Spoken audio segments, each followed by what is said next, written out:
Илинден доаѓа, а мнозинство граѓани остануваат во штип, иако празникот и православен и национален, сепак годинава без еуфорија.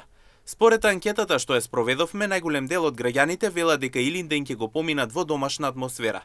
Без патувања, без манифестации, без гласна прослава. Причините јасни. Велат на прво место финансиите, на второ топлото време. Дома.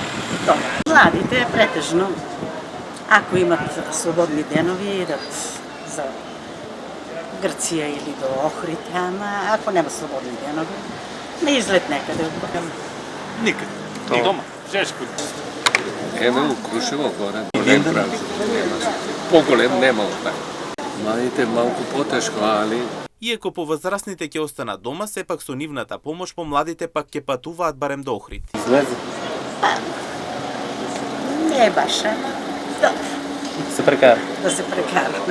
одат и у Грција, одат у Охрид, секаде одат. Али прво скачат се горе, после ово, после за Охрид, најчесто.